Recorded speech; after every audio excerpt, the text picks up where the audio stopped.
ಹುಬ್ಬಳ್ಳಿಯಲ್ಲಿ ಕರ ಸೇವಕ ಶ್ರೀಕಾಂತ್ ಪೂಜಾರಿ ಬಂಧನ ವಿಚಾರಕ್ಕೆ ಸಂಬಂಧಪಟ್ಟಂತೆ ಬಿಗ್ ಟ್ವಿಸ್ಟ್ ಸಿಗ್ತಾ ಇದೆ.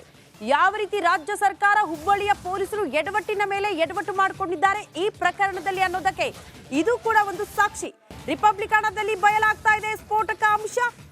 1992 ಕೇಸ್ಗೆ ದೂರು ದಾಖಲಾಗುತ್ತೆ. ಬಟ್ ಆ ದೂರಿಗೆ ಸಂಬಂಧಪಟ್ಟಂತೆ ಎಫ್ಐಆರ್ ಪ್ರತಿನೇ ಇಲ್ವಂತೆ ಪೊಲೀಸರ ಬಳಿ. ಕೋರ್ಟ್ಗೆ ಆ ದಾಖಲೆನ ಕೂಡ ಪೊಲೀಸರು ಸಲ್ಲಿಸಿಲ್ಲ ಅನ್ನೋದರ ಡೀಟೇಲ್ ಸಿಗ್ತಾ ಇದೆ. ದಾಖಲೆ ಇಲ್ಲದೆ ಶ್ರೀಕಾಂತ್ ಪೂಜಾರಿ ಬಂಧನ ಆಗಿದೆಯಾ? ಈ ಕೇಸ್ ಖಂಡಿತವಾಗಿಯೂ ಬಿದ್ದು ಹೋಗುತ್ತೆ ಅಂತ ಸ್ವತಃ ರಿಪಬ್ಲಿಕ್ ಹಣಗೆ ಶ್ರೀಕಾಂತ್ ಪೂಜಾರಿ ಪರ ವಕೀಲ ಸಂಜು ಹೇಳಿಕೆ ಕೊಟ್ಟಿದ್ದಾರೆ. ಕರಸೇವಕ ಶ್ರೀಕಾಂತ್ ಪೂಜಾರಿ ಬಂಧನದ ಹಿನ್ನೆಲೆಯಲ್ಲಿ ಇಡೀ ರಾಜ್ಯದಾದ್ಯಂತ ಸಾಕಷ್ಟು ಆಕ್ರೋಶ ಅಸಮಾಧಾನ ಭುಗಿಲೆದ್ದಿರುವಂಥದ್ದು. ಇನ್ನು ಈ ವಿಚಾರವಾಗಿ ಶ್ರೀಕಾಂತ್ ಪೂಜಾರಿ ಬಂಧನದ ವಿಚಾರವಾಗಿ ರಿಪಬ್ಲಿಕ್ ಕನ್ನಡ ಸ್ಫೋಟಕ ಸತ್ಯವನ್ನು ಬಯಲು ಮಾಡ್ತಾ ಇದೆ. ಏನು ಅಂದರೆ ಪ್ರಮುಖವಾಗಿ ಈ ಒಂದು ರಾಮ ಜನ್ಮಭೂಮಿ ಹೋರಾಟದ ವಿಚಾರವಾಗಿ ಶ್ರೀಕಾಂತ್ ಪೂಜಾರಿಯ ಮೇಲೆ ಯಾವುದೇ ಕಂಪ್ಲೇಂಟ್ ಹಾಗೂ ಎಫ್ಐಆರ್ ಇಲ್ಲವೇ ಇಲ್ಲ ಅಂತಕ್ಕಂಥ ಒಂದು ಅಂಶ ಬೆಳಕಿಗೆ ಬಂದಿರತಕ್ಕಂಥದ್ದು. ಈಗ ಸದ್ಯ ಶ್ರೀಕಾಂತ್ ಪೂಜಾರಿ ಪರ ವಕೀಲರಾಗಿರುವಂಥ ಸಂಜಯ್ ಬಡಸ್ಕರ್ ಅವರು ನಮ್ಮ ಜೊತೆಗಿದ್ದಾರೆ. ಅವ್ರನ್ನ ಮಾತಾಡ್ತೀನಿ. ಸರ್, ಶ್ರೀಕಾಂತ್ ಪೂಜಾರಿಯನ್ನು ಈಗಾಗಲೇ ಬಂಧನ ಮಾಡಲಾಗಿದೆ. ಆದರೆ ಏನು ಸರ್, ಈಗ ಈ ಪ್ರಕರಣಕ್ಕೆ ಸಂಬಂಧಪಟ್ಟಂತೆ ಎಫ್ಐಆರ್ ಮತ್ತು ಕಂಪ್ಲೇಂಟ್ ಇಲ್ಲ ಅಂತಕ್ಕಂಥ ಅಂಶ ಬೆಳಕಿಗೆ ಬಂದಿದೆ ಸರ್. ಹೌದು, ಇದು ಕಟ್ಟು ಸತ್ಯ.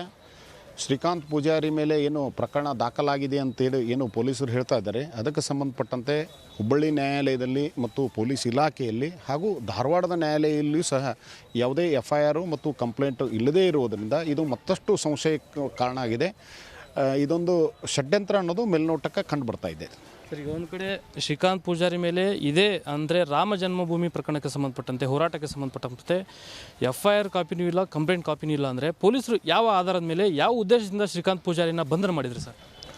ಕೇವಲ ಚಾರ್ಜ್ ಶೀಟು ಮತ್ತು ಓಪನ್ ವಾರಂಟ್ ಇದೆ ಅನ್ನೋ ಒಂದೇ ಒಂದು ಕಾರಣಕ್ಕೆ ಆತನನ್ನು ಬಂಧನ ಮಾಡಿದ್ದಾರೆ.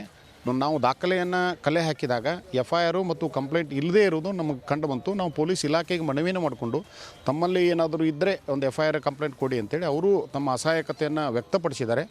ಇಂಥ ಪ್ರಕರಣಗಳು ಸಾಕಷ್ಟು ಪ್ರಕರಣಗಳಲ್ಲಿ ದಾಖಲೆಗಳೇ ಇಲ್ಲದೇ ಇರೋದು ಮತ್ತಷ್ಟು ಸಂಶಯಕ್ಕೆ ಎಡೆ ಮಾಡಿಕೊಟ್ಟಿದೆ ಅನ್ನೋದನ್ನು ನಾವು ನಿನ್ನೆ ದಿವಸ ನ್ಯಾಯಾಲಯಕ್ಕೆ ಮನವರಿಕೆ ಮಾಡಿಕೊಟ್ಟಿದ್ದೀವಿ. ಸರ್, ಈಗ ಒಂದು ಕಡೆ ಶ್ರೀಕಾಂತ್ ಪೂಜಾರಿಗೆ ಜಾಮೀನು ಕೊಡಿಸ್ಬೇಕು ಅಂತಕ್ಕಂಥ ನಿಟ್ಟಿನಲ್ಲಿ ತಾವು ಹೋರಾಟ ಮಾಡ್ತಾ ಇದ್ದೀರಿ. ಇವತ್ತು ತೀರ್ಪು ಕಾಯ್ದಿರಿಸಿದೆ, ನ್ಯಾಯಾಲಯ ತೀರ್ಪನ್ನು ಕಾಯ್ದಿರಿಸಿದೆ ಸರ್. ಯಾವ ಭರವಸೆ ಇದೆ ಸರ್? ನಮಗೆ ಅತ್ಯಂತ ಆತ್ಮವಿಶ್ವಾಸವಿದೆ, ಭರವಸೆ ಇದೆ. ನಿನ್ನೆ ದಿವಸ ನಾವು ಸಮರ್ಥವಾಗಿ ವಾದವನ್ನು ಮಂಡಿಸಿದ್ದೇವೆ ಶ್ರೀಕಾಂತ್ ಪೂಜಾರಿ ಪರವಾಗಿ. ನಮಗೆ ವಿಶ್ವಾಸ ಇದೆ ಶ್ರೀಕಾಂತ್ ಪೂಜಾರಿಗೆ ಮಾನ್ಯ ನ್ಯಾಯಾಲಯದವರು ಜಾಮೀನನ್ನು ನೀಡ್ತಾರೆ ಅನ್ನೋದು ಭರವಸೆ ಮತ್ತು ಆತ್ಮವಿಶ್ವಾಸ ನಮಗೆ ಇದೆ. ಇದಿಷ್ಟು ಶ್ರೀಕಾಂತ್ ಪೂಜಾರಿ ಪರ ವಕೀಲರಾಗಿರುವಂಥ ಸಂಜಯ್ ಬಡಸ್ಕರ್ ಅವರ ಮಾತು. ಒಂದು ಕಡೆ ಈ ರಾಮ ಜನ್ಮಭೂಮಿ ಹೋರಾಟಕ್ಕೆ ಸಂಬಂಧಪಟ್ಟಂತೆ ಶ್ರೀಕಾಂತ್ ಪೂಜಾರಿ ಮೇಲೆ ಯಾವುದೇ ಪ್ರಕರಣ ಮತ್ತು ಅಂದರೆ ಎಫ್ಐಆರ್ ಮತ್ತು ಕಂಪ್ಲೇಂಟ್ ಇಲ್ಲದೇ ಇರುವಂಥ ಅಂಶ ಈಗ ಬೆಳಕಿಗೆ ಬಂದಿರುವಂಥ ಹಿನ್ನೆಲೆಯಲ್ಲಿ ಇದನ್ನು ನಾವು ನ್ಯಾಯಾಲಯಕ್ಕೆ ಮನವರಿಕೆಯನ್ನು ಮಾಡಿದ್ದೇವೆ. ಈ ಹಿನ್ನೆಲೆಯಲ್ಲಿ ಶ್ರೀಕಾಂತ್ ಪೂಜಾರಿ ಅವರಿಗೆ ಇವತ್ತು ಕಡಾಖಂಡಿತವಾಗಿ ಬೇಲ್ ಜಾಮೀನು ಸಿಕ್ಕೇ ಸಿಗುತ್ತೆ ಅಂತಕ್ಕಂಥ ಆತ್ಮವಿಶ್ವಾಸವನ್ನು ಸಂಜಯ್ ಬಡಸ್ಕರ್ ಅವರು ವ್ಯಕ್ತಪಡಿಸ್ತಾ ಇದ್ದಾರೆ. ಕ್ಯಾಮ್ರಾ ಪರ್ಸನ್ ವಿನಾಯಕ್ ಪೂಜಾರಿ ಜೊತೆ ಪ್ರಕಾಶ್ ಎಮಟ್, ರಿಪಬ್ಲಿಕ್ ಕನ್ನಡ, ಹುಬ್ಬಳ್ಳಿ.